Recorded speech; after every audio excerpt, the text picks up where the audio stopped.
Hi again everyone. This video is to explain the commentary part of your latest coursework task. So you've done the hard work, you've done the 24-mark essay. Now there are still 6 marks up for grabs, and it's this, to be honest, quite awkward task. It appears to be quite simple, but it's not quite straightforward really in what you have to do from the exam board. So what I've done is on the Firefly task, I've summarised lots of the different things in this commentary guidance document for you. And I'm just going to talk you through here some of the main points. I think once you've got it clear in your mind, okay, that's what the point of this text, that's what the point of this commentary is, it should become a lot easier to write. So we're not just looking for 300 words about these texts, but we're looking for you to give us some interesting ideas about these texts. So it's not just 300 words rambling about these texts in general. You need to still provide quite specific ideas about what you liked and then what made you like that, or what did you find interesting and what were the reasons for that being so interesting. Okay, so let's get on with it. So it's worth 6 out of 12 marks, as we know. I've pre-highlighted all the key information just to remind me not to miss anything out. You need to show me that you've read more than the 2 texts that you've written about in this assignment. So in class, obviously we've done 5. You've written about 2. You need to mention at least 3 or 4 texts in this commentary. So the 2 you've written about, and then 1 or 2 other ones. Not too many of you have written about out-outs. That'd be a really good one to include, for example. Once you've picked the text that you're going to write a little bit on, maybe 3 or 4 sentences on, for example, disabled, what are the key ideas from disabled, and what did you infer from them? So what did you learn about how the soldier was presented? What did you infer was Owen's message when he was presenting that boy? In Out Out, with that violent accident, what do you infer Frost's message to be? Do you find the defiant voice interesting in Maya Angelou's Still I Rise? Well, what do you infer through that? So you identify something interesting, and then you need to think deeply about it. What do you infer from it? Basically, why did the writer do that? What is their message behind their characters? And of course you need to give reason. So why is that voice in Still I Rise so captivating? Is it because of the use of the direct address to the reader and the questions? Why is Out Out so tranquil at the start? And why is the buzzsaw presented as so vicious and dangerous? What was it about that did that, for example? Why is life so fragile in Out Out? Is it because suddenly everything goes from being peaceful to being violent, and the change in the pace halfway through the poem makes that even more evident to us as readers? There you go. So what does the writer do? Why did they do it? What are the reasons for them doing that? Why did you pick that text? And if you ask yourself those questions, you will get level 3, which is the top level, and it gets you 5 or 6 marks, which would be the cherry on the top of your fantastic coursework. And the reasons need to be appropriate, which obviously there will be if you follow the advice, but they need to be persuasive. The way you persuade people is to be clear and provide reasons. If you give a reason for why you thought a text was interesting, they can't argue with you. If you provide a quote, if you provide a real clear reason, then you will get into the top level. Let's have a look at some examples. So commentary 1. The yellow highlightings are kind of the not so good things about this, what you should not do. So I wrote about these texts because they're both about bad things. Straight away, that's ringing alarm bells. That's way too general. It's not sophisticated enough. And the rest of, I should have highlighted the rest of it in yellow as well. It just tells me on a very basic level what happens. There's nothing about why that's interesting to them, why they enjoyed those texts, what was interesting about the way the writer used a certain technique. You can still mention techniques. They do link to other texts.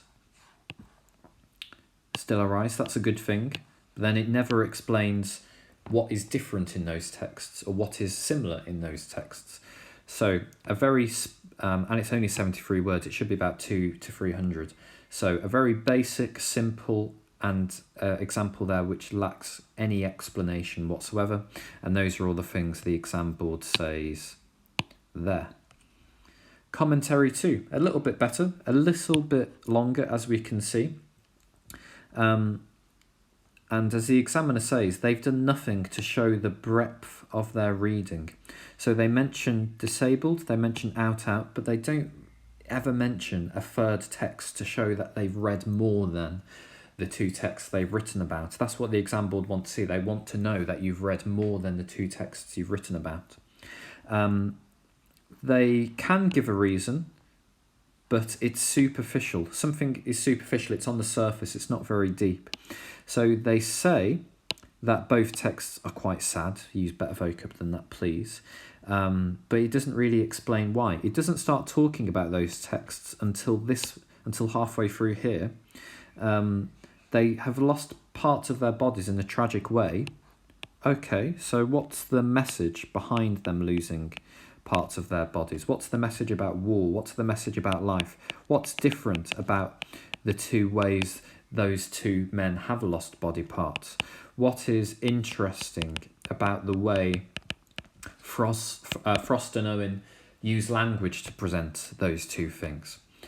So they've missed an opportunity there that could have been easily developed and improved if only they'd added reasons.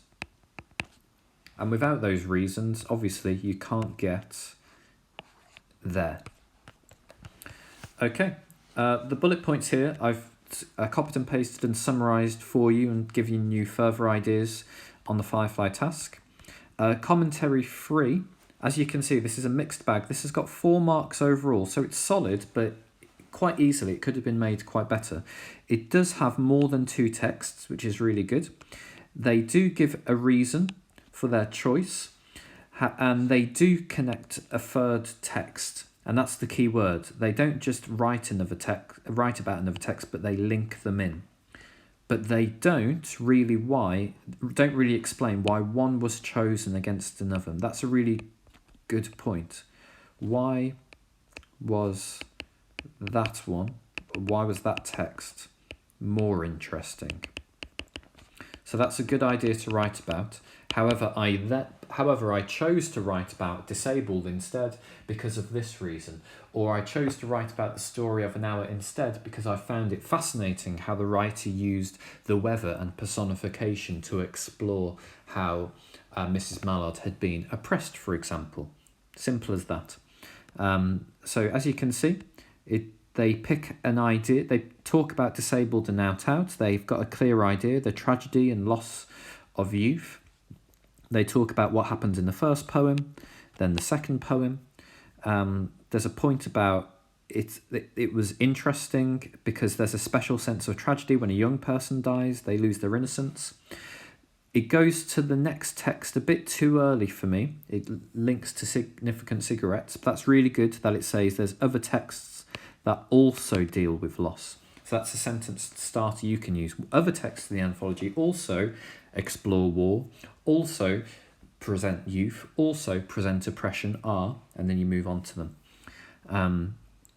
And then it explains this text. Here, it doesn't really explain what's interesting, that's why it's in yellow. It just tells me what's in the text, which isn't really the point of the commentary. The point of the commentary is for your comments about what you liked, not just to tell me about it. And this is a good sentence starter. Another text that I thought about writing on is night. So you've studied 5. Tell me what else you thought about writing. What else you thought you wanted to write on, and why you didn't pick that one in the end. But again, this is weak because there's no real specific reasons. There's nothing really interesting, and it doesn't tell me why that text was not as interesting as the other one. So if you did something like that, told me a bit more about this bit here, if you told me what was interesting about this middle text, and if you told me what wasn't quite as interesting about that text night in comparison to the other two, that would be better. So there's a sense of loss of mental innocence, but how was that portrayed? What's interesting about the way the writer did that, for example, would have made this better? And then skipping over to the top example, this is a really good sentence starter here. I've advised you in the Firefly task to start off with an overall statement. It links into another text here. It tells me which ones they selected for their essay. So imagine if the examiner hasn't read your whole essay and they're only reading the commentary should tell them very clearly which ones you've picked. This story made an impact on me. That's a nice sentence starter. And it tells me why that is. It provides a reason for the impact, which is good. It uses a quotation as well. Here's a good sentence starter. I also thought there was an interesting representation, portrayal, contrast. And then it's connecting the texts here. And that's a really good thing to do in your commentary. Link one text into the other one. So significant cigarettes, they contrasted to the story of an hour. And this one I've pre-annotated. So this is how to do it. It introduces a text. You can do this at the start of a paragraph. So it introduces the story of an hour. It uses the phrase, I found. It gives me an idea for what they liked. They liked the end of the story. And then they provide a couple of sentences of reasons why that's interesting. So in your commentary, do an overall statement at the top. Then get a text. Come up with an idea of what you found interesting.